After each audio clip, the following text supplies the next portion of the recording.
Hello friends, कैसे हैं? आपका अपने चैनल बिरसा मुंडा क्लासेस में स्वागत है।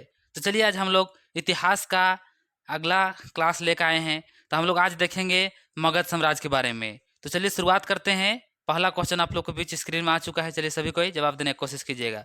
पहला क्वेश्चन आपसे पूछ रहा है, प्राचीन काल में भारत का कौन सा क्षेत्र अवंतिका के नाम से जाना जाता है? अवंतिका का स्थान में कभी कभी आपको आपको कभी कभी देखने के लिए मिलेगा क्या? अवंती भी रहेगा कभी कभी, ध्यान रखिएगा। तो चलिए ऑप्शन देखिए। सबसे पहला ऑप्शन आपको दिख रहा है अवध, दूसरा में देखिए रुहेलखंड, सी में देखिए बुंदेलखंड और डी में है मालवा। तो क्या हो जाएगा इसका आंसर? तो जितने कोई जा रहे हैं आप लोग डी के साथ में, बिल्कुल आप लोग का सही हो गया मालवा। आपको बताना चाहेंगे ये मालवा कहाँ है वर्तमान में? ये मध्य प्रदेश के अंतर्गत आ जाएगा। यानी प्राचीन काल में आप बोल सकते हैं मध्य भारत के अंतर्गत, मतलब बीचों बीच भारत में लगभग 600 ईसा पूर्व के आसपास की बात है। वहाँ पे एक नदी है जिसका नाम है क्षिप्रा नदी। क्षिप्रा नदी का जो पूर्वी तट है उसी के तट पे स्थित है उज्जैन शहर, जो कि हम लोग देखते हैं उज्जैन शहर। तो आप लोग यहाँ डी लॉक कर दीजिए, बिल्कुल सही हो जाएगा। चलिए नेक्स्ट क्वेश्चन के आगे हम लोग बढ़ते हैं क्वेश्चन नंबर 2 की ओर। चलिए क्वेश्चन नंबर 2 का जवाब दीजिए सभी कोई। उस राज का नाम बताइए जिसे युद्धों में सर्वप्रथम हाथियों का प्रयोग किया गया था। कौन सा राज है जहां सर्वप्रथम मतलब पहली बार हाथी का प्रयोग किया गया था? ऑप्शन देखिए, कौशल्य, कौशल बोल सकते हैं कौशल भी, या मगध, चंपा, या तो अवंती। तो क्या आंसर हो जाएगा? सभी को जवाब दीजिए। हम लोग जानते हैं भारत का सबसे शक्तिशाली राज कौन था? मगध। यानी आप लोग बी लॉक कर दीजिए, बी बिल्कुल सही हो गया। लेकिन उससे भी पहले आपको देखने को मिलता है कब? भारत में यूनानी आक्रमण। कौन आक्रमण किए थे? सिकंदर, नाम सुने होंगे, सिकंदर महान। कब किए थे?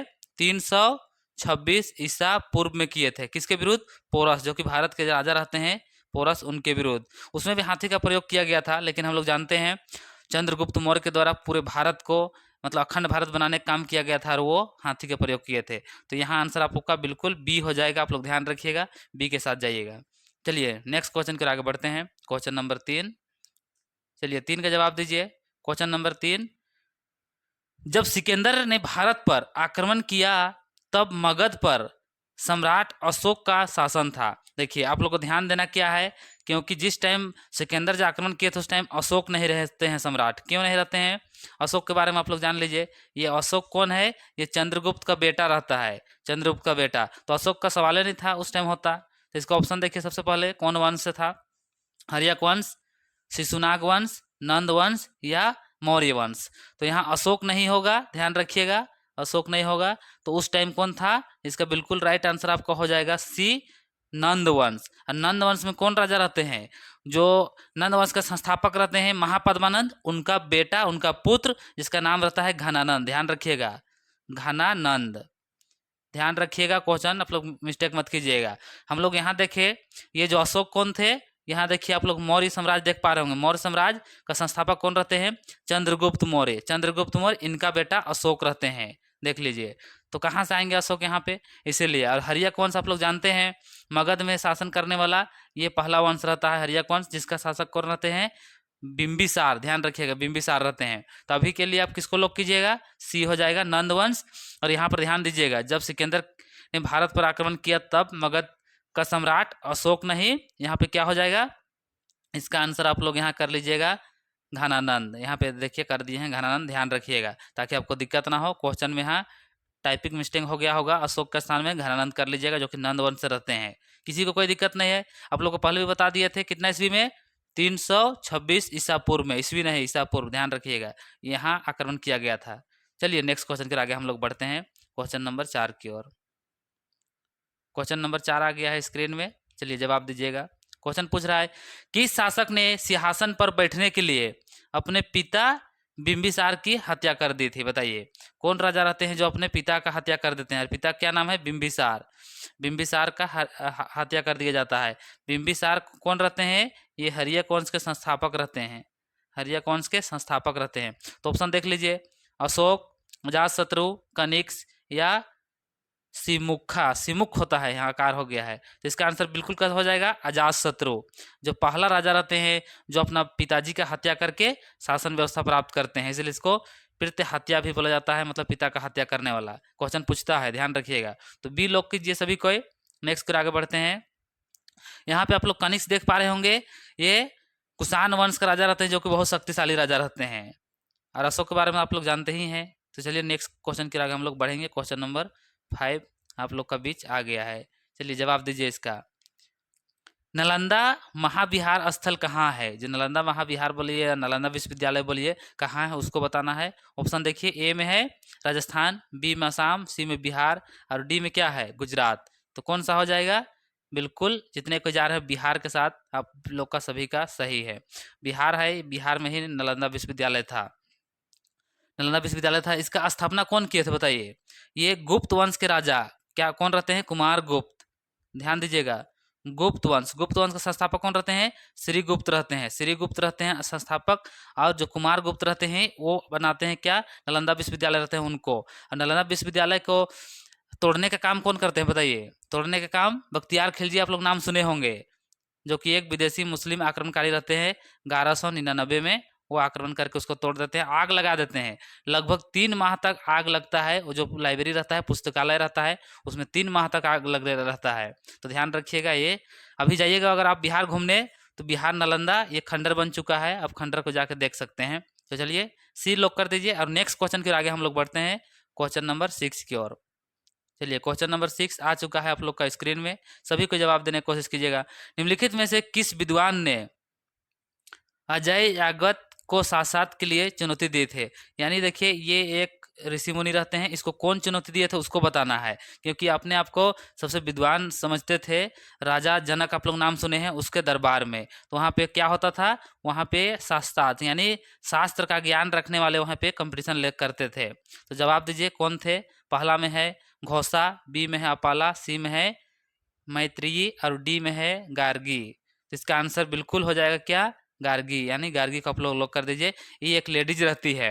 तो वहाँ पे होता क्या है, जो राजा जनक रहते हैं वो बोलते हैं कि 1000 गाय, मतलब सोना से सजाया हुआ रहता है, जड़े हुए रहते हैं, उसको प्राइज देंगे, जो जीतेंगे उसको। तो फिर ये रहते हैं, उसके बाद में जितने आते हैं ऋषि मुनि लोग, सब सवाल करते हैं, सबका जवाब भी दे देते हैं, लेकिन लास्ट में आते हैं गार्गी के द्वारा सवाल किया जाता है, उसको भी जवाब देते हैं और फिर लास्ट में इसको जितवा देते हैं। इसका हराना मतलब नहीं रहता है, ये भी बहुत ज्ञानी रहते हैं, ये जो सवाल करते हैं उसको जवाब ये देते हैं। तो आप लोग डी लॉक कर दीजिएगा। चलिए आगे बढ़ते हैं नेक्स्ट क्वेश्चन की ओर। क्वेश्चन नंबर 7, क्वेश्चन नंबर 7 का जवाब दीजिए। क्वेश्चन नंबर 7 आपसे पूछ रहा है, सिकंदर और पोरस की सेना ने किस नदी के विपरीत तट पर डेरा डाला था? यानी कौन सा नदी है उस नदी के किनारे पे मतलब डेरा डाला था, उसको बताना है आपको सिकंदर के द्वारा। ऑप्शन देखिए, पहला में है रवि, झेलम, सतलुज या तो चिनाव। कौन सा नदी है? सिकंदर उस नदी को पार नहीं किया था और भारत में इन नहीं किया था, वहीं पे लड़ाई हुआ था, उसको हम लोग बोलते हैं झेलम का नदी, झेलम का युद्ध भी बोला जाता है। लेकिन ये जो यूनानी लोग उसको झेलम नहीं बोलते थे, क्या बोलते थे बताइए? यूनानी लोग किस नाम से जानते थे उसका जवाब दीजिए। डाइस्पेस करके बोलते थे वो लोग, सॉरी डाइस डाइस स्पेस की लड़ाई के नाम से भी वो लोग जानते थे, इसको ध्यान रखिएगा, ये नाम से भी वो लोग जानते हैं। कितना ईस्वी में हुआ था बताइए? कब हुआ था ये? आप लोगों को सभी को पता है, शुरू से बता रहे हैं, 326 ईसा पूर्व। ध्यान रखिएगा, ये वाला बहुत महत्वपूर्ण डेट है, हमेशा पूछता है बार बार। तो अभी के लिए आप लोग झेलम नदी लॉक कर दीजिए। चलिए आगे बढ़ते हैं क्वेश्चन नंबर 8 की ओर। क्वेश्चन नंबर 8 आ चुका है स्क्रीन में, सभी कोई जवाब दीजिए। राजा खारवेल चेदी वंश का सबसे शक्तिशाली राजा था। कौन वंश का था? चेदी वंश का। ध्यान रखिएगा, राजा का क्या नाम है? खारवेल। ऑप्शन देख लीजिए, कहाँ पे है उसको बताना है। चोलामंडलम, कलिंग, कनौज या पुरुषपुर। आप लोग जानते हैं पुरुषपुर कहाँ है? वर्तमान में देखिएगा ये पाकिस्तान में आपको देखने के लिए मिलता है। तो इसका आंसर क्या हो जाएगा? कलिंग। जितने कोई लोग कर रहे हैं कलिंग, बिल्कुल सही है। वर्तमान में देखिएगा कहाँ है ये? उड़ीसा में आपको देखने के लिए मिलेगा। उड़ीसा जो है राज्य, वहाँ पे देखने के लिए मिले। प्राचीन में उसको कलिंग बोला जाता था। सबसे फेमस युद्ध यहाँ होता है किसके बीच? ये जो राजा है कौन? खारवेल और मगध का जो राजा रहते हैं, कौन? मगध का राजा अशोक। अशोक के बीच में हुआ था एक युद्ध, जो कि बहुत ही दर्दनाक खतरनाक हुआ था। कब? 261 ईसा पूर्व। आप लोगों को तो पता चल गया होगा कौन युद्ध के बारे में बात कर रहे हैं, बताइए कौन सा युद्ध? कलिंग का युद्ध, जो कि बहुत फेमस था। तो आप लोग अभी के लिए लॉक कर दीजिए किसको? बी को। चलिए नेक्स्ट क्वेश्चन की ओर आगे बढ़ते हैं। नेक्स्ट क्वेश्चन स्क्रीन में आ गया है, सभी को जवाब देने का कोशिश कीजिएगा। आपसे पूछ रहा है मगध का अंतिम शासक कौन था, मतलब कौन सा राजवंश अंतिम था उसको बताना है। ऑप्शन देखिए, सुंग वंश, कर्ण वंश, कुषाण वंश या गुप्त वंश। कौन सा हो जाएगा? तो अभी के लिए आप लोग लॉक कर दीजिए किसको? गुप्त को। लेकिन आप लोग ध्यान दीजिएगा, क्या जब भी अगर मगध की बात किया जाता है, जब भी मगध का बात किया जाता है, तो आप एक चीज ध्यान दीजिएगा, यहाँ पे तीन ही वंश को माना जाता है। किसको किसको? सबसे पहला वंश कौन रहते हैं? हर्यक वंश। इसका राजा कौन रहते हैं? बिंबिसार। उसके बाद उसका बेटा अजातशत्रु, उसका बेटा उदयन, उदयन के बेटा नागदशक। ये चार राजा रहते हैं हर्यक वंश के अंतर्गत। उसके बाद हर्यक वंश के बाद कौन सा आता है? शिशुनाग वंश। शिशुनाग वंश आते हैं, जो कि नाग दशक को मार के ये शिशुनाग रहते हैं, एक नया वंश का स्थापना करते हैं। उसके बाद में आते हैं कौन सा?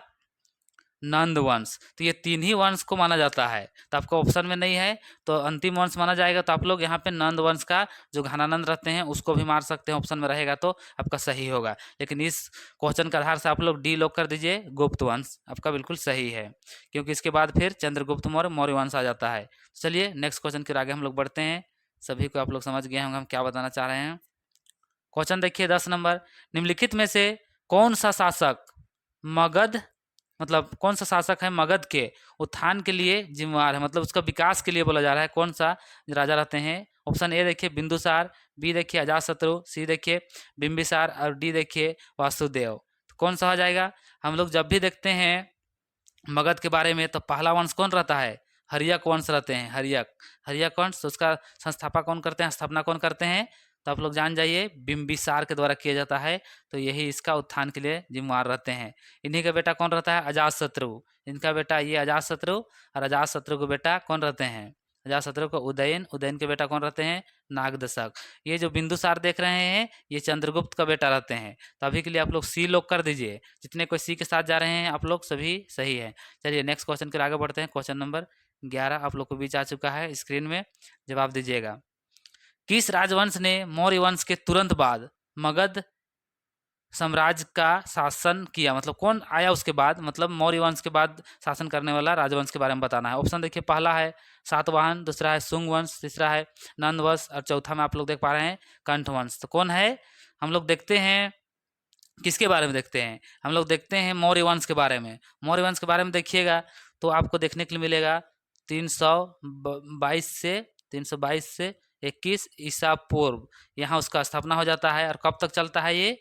लगभग 185 ईसा पूर्व तक चलता है। तो इनका जो अंतिम राजा रहते हैं किसका? मौर्य वंश का, उसका नाम रहता है बृहदर्थ। बृहदर्थ करके ये जो राजा रहते हैं उसको कौन मारते हैं? इनका जो सेना नायक ही रहते हैं। सेना नायक बोले तो सेना सबसे हेड कौन रहते हैं? सुंग वंश का स्थापना करते हैं। सुंग वंश का जो पुष्पमित्र जो रहते हैं, पुष्पमित्र उन्हीं के द्वारा हत्या कर दिया जाता है। और कौन सा? सुंग वंश का स्थापना किया जाता है। तो अभी आपको पूछा गया है क्या कि किसके बाद आया है मौर्य वंश के बाद? तो सुंग वंश आप लोग लॉक कर दीजिए, बी बिल्कुल सही हो जाएगा। जो हम बताना चाहिए आप लोग समझ गए होंगे। 322-21 ईसा पूर्व से लेकर 185 तक मौर्य वंश शासन करते हैं। मौर्य वंश का अंतिम राजा कौन रहते हैं? बृहदर्थ रहते हैं। उनको उसका सेना नायक कौन रहते हैं? पुष्पमित्र, उनके द्वारा हत्या कर दिया जाता है। और एक नया वंश कौन सा? सुंग वंश की स्थापना किया जाता है। तो आप लोग यहाँ बी के लॉक कर दीजिएगा और हम लोग नेक्स्ट की ओर आगे बढ़ते हैं। चलिए क्वेश्चन नंबर 12 आप लोग के बीच स्क्रीन में आ चुका है। चलिए जवाब दीजिएगा सभी को। 12 आपसे पूछ रहा है, यूनानी शासक सिकंदर ने झेलम नदी के तट पर किसकी सेना का सामना किया था, मतलब किसके साथ युद्ध किए थे, उसको जवाब देना है। ऑप्शन देखिए, चंद्रगुप्त मौर्य, महत्वाकांक्षी, ओहनानंदा या तो पोरस। तो हम लोग सभी जानते हैं पोरस के साथ उसका युद्ध हुआ था, 326 ईसा पूर्व में हुआ था। तो जितने को डी को लॉक कर रहे हैं आप लोग का बिल्कुल सही हो गया है। आगे बढ़ें, चलिए ठीक है नेक्स्ट क्वेश्चन के आगे बढ़ते हैं। कहीं भी दिक्कत होता है आप लोग कमेंट जरूर कीजिएगा। अगला क्वेश्चन देखिए, गणराज का नाम जो 6ठी शताब्दी ईसा पूर्व में जनजातियों का एक संघ था, बताइए। ऑप्शन देखिए, पहला में गंधार, वजी, कौशल्य और अवंती। चलिए बताइए। ये क्लास से पहले जो पिछला 5वां सेशन था, 5वां क्लास था, उसमें हम 16 महाजनपदों के बारे में बताए हैं। अगर नहीं देखे हैं तो आप लोग वहां जाकर देख लीजिएगा, आपको कोई दिक्कत होने वाला नहीं है। सबसे पहले देखिए आप लोग यहाँ गंधार, इसका राजधानी कहाँ होगा बताइए। गंधार का राजधानी बताइए। चलिए कितने को सही कर पा रहे हैं? क्वेश्चन नंबर 13 का जवाब दीजिए। 13 का जवाब दीजिए। ये पाकिस्तान में है तक्षशिला, आप लोग नाम सुने होंगे। और इसका आंसर बिल्कुल कौन हो जाएगा? वाजी। वाजी इसका राजधानी कहाँ रहता है? पिछला क्लास हम सारा चीज़ बताए हैं, आप लोग ध्यान दीजिएगा। वैशाली। कहाँ है वैशाली? वर्तमान में देखिएगा बिहार में मिथिला बोलिए या तो फिर मिथिला जो है वहाँ पे वैशाली ये इसका स्थान था। चलिए आगे बढ़ते हैं। कौशल का आप लोग जानेंगे। श्रावस्ती। अवंती का क्या होता है बताइए? अवंती का बताइए। अवंती का क्या होता है? उज्जैन आप लोग को बताए थे मध्य प्रदेश में, साउथ में ही नेक्स्ट स्थित है बाबू लोग मैया लोग, आप लोग ध्यान नहीं देते हैं। उज्जैन, उज्जैन। कौशल का आप लोग बताए थे श्रावस्ती जो कि हो गया। तो आप लोग लोग किसको कीजिएगा? लोग बी कर दीजिए। चलिए नेक्स्ट क्वेश्चन की आगे बढ़ते हैं। क्वेश्चन नंबर आ चुका है आप लोग के बीच में 4। क्वेश्चन 4 आपसे पूछ रहा है कनिष्क के शासनकाल के दौरान राजनीतिक गतिविधि का केंद्र मगध से कहाँ ले गया था? यानी पहले हम लोग मगध का देखते हैं, सब राजनीतिक मगध में रहता है, लेकिन मगध से कहाँ ले गया है उसको आपको बताना है। जैसे आपका ये मगध हो गया, तो मगध से कहाँ ले गया था उसको बताना है। ऑप्शन देखिए, दिल्ली, अयोध्या, कन्नौज या पुरुषपुर, बताइए। तो इसका आंसर जितने कोई पुरुषपुर आप लोग कर रहे हैं बिल्कुल आप लोग का सही हो जाएगा। वर्तमान में कहाँ है? पाकिस्तान में आपको ये देखने के लिए मिलेगा। ये पाकिस्तान में आप लोग को देखने के लिए मिलेगा, जो कि पुरुषपुर के नाम से फेमस है, तो उसको वहाँ ले गया था। चलिए टी लोग हो गया है। चलिए नेक्स्ट क्वेश्चन के आगे बढ़ते हैं। नेक्स्ट क्वेश्चन आप लोग को बीच स्क्रीन में आ चुका है। चलिए जवाब दीजिए। मगध का अंतिम नंद शासक जिसे चाणक्य की मदद से चंद्रगुप्त मौर्य ने उखाड़ फेंका, मतलब उसको हराया, कौन था उसको बताइए। ऑप्शन देखिए, महापद्मानंद, घनानंद, नवानंद या ज्ञात नहीं है। किसको हराए थे चंद्रगुप्त मौर्य? बताइए। आप लोगों को सभी को पता है, हम जान रहे हैं। जितने कोई बी लोग कर रहे हैं घनानंद, बिल्कुल सही है। घनानंद को ही कौन हराते हैं?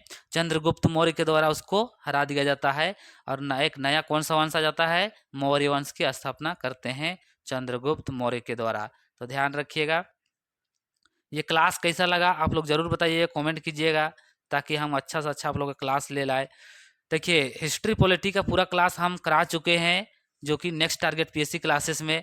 यहाँ हम रिवीजन क्लास आपको लेकर आएंगे, रिवीजन क्लास ज़बरदस्त टाइप से, जो कि एग्जाम को ध्यान में रखते हुए। आपका लोकसभा चुनाव लगभग समाप्त हो ही गया, 4 जून का आपका लोकसभा का रिजल्ट आ जाएगा। उसके बाद में फिर झारखंड सरकार जिला पुलिस का स्पेशल दौड़ निकलेगा, तुरंत फिर रिटर्न एग्जाम होगा, और फिर आपका ज्वाइनिंग 15 नवंबर से पहले कोशिश करेगा। तो जिनको भी ज़बरदस्त टाइप से तैयारी करना है वो लोग बिरसा मुंडा क्लासेस के साथ में आप लोग जुड़ सकते हैं, और बिंदास टाइप से अपना तैयारी को ज़बरदस्त कर सकते हैं। क्लास 4 जून के बाद में लगभग हर विषय का क्लास आपका लगातार मिलेगा, आप लोग टेंशन मत लीजिएगा। तो कैसा लगा ज़रूर कमेंट कीजिएगा, अच्छा लगा होगा तो लाइक, शेयर और सब्सक्राइब कर दीजिएगा। सभी को जोहार, सभी को जय हिंद। नेक्स्ट क्लास में हम लोग मिलते हैं।